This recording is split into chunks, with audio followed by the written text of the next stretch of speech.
Pengampunan antara sulit dan sehat. Kembali lagi bersama saya Elias Ricardus. Semua pasti pernah menyakiti dan mungkin juga pernah tersakiti. Rasanya juga sakit. Ada yang sakitnya sebentar, ada yang sakitnya berhari-hari, ada yang seminggu, sebulan, setahun, atau bahkan bertahun-tahun. Perasaan sakit hati ini yang kemudian melahirkan rasa dendam, benci, dan lain sebagainya, yang tentu saja konotasinya negatif. Situasi seperti ini membuat dirinya selalu berada dalam ketersiksaan dan ketidaknyamanan. Banyak ahli psikologi positif mencoba mendefinisikan kata pengampunan. Sebut saja salah satunya adalah Thompson, mengartikan pengampunan sebagai suatu bentuk pembebasan dari kelekatan negatif pada sumber sakit hati, sehingga mereka berpendapat bahwa target pengampunan bukan saja kepada orang lain, namun juga kepada diri kita sendiri. Pengampunan adalah perubahan motivasi menjadi positif yang tampak dalam dua bentuk perilaku.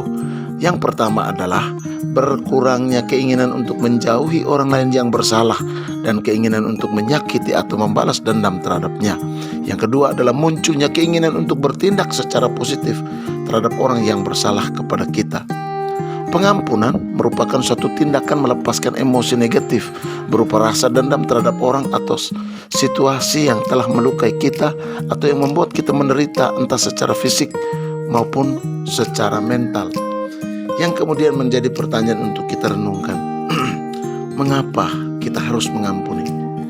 Manusiawi bahwa mengampuni memang mudah diucapkan namun sangat sulit untuk dilaksanakan.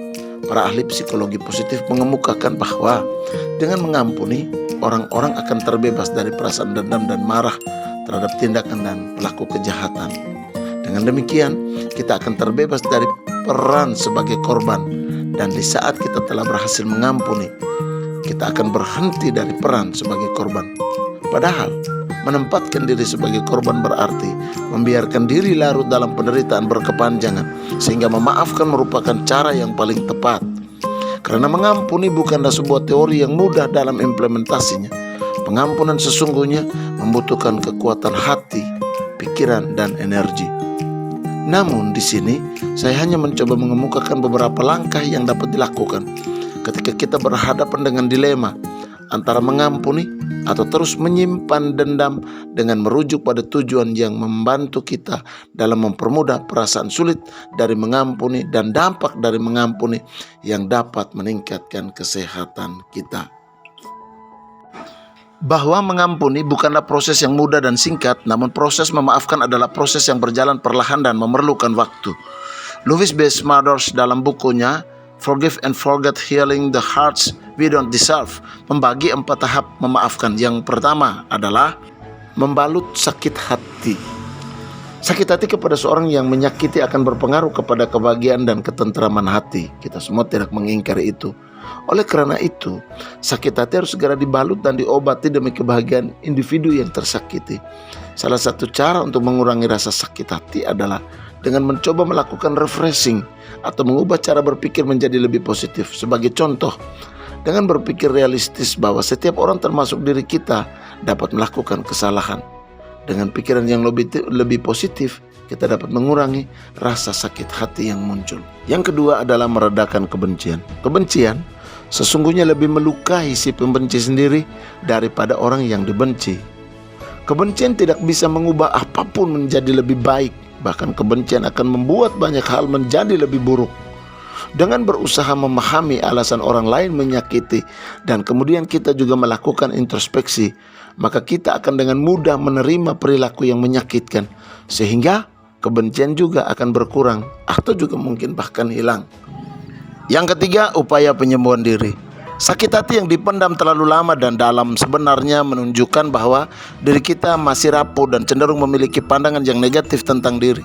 Agar kita bisa memaafkan orang lain, kita juga perlu belajar memaafkan diri kita terlebih dahulu. Berhentilah menyalahkan diri sendiri. Belajarlah menerima kekurangan dan kelebihan diri kita.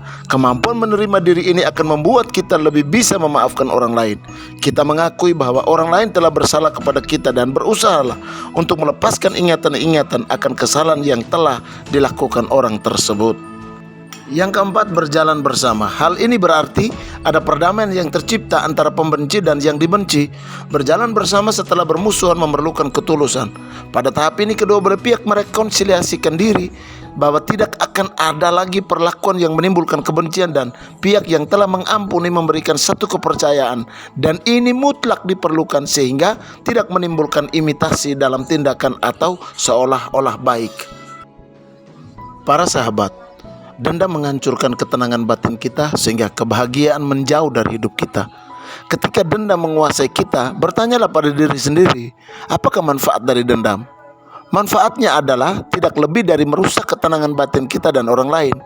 Karenanya, agar kebahagiaan hidup kita tidak direnggut oleh dendam, maka belajarlah memaafkan dan berhentilah bertindak sebagai korban yang terus menjadi pelengkap penderitaan. Memang mengampuni itu sulit, namun yang sulit itu harus diperjuangkan untuk mencapai kesehatan.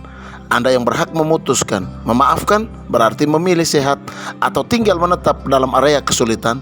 Lanjutkan dendam Anda. Terima kasih.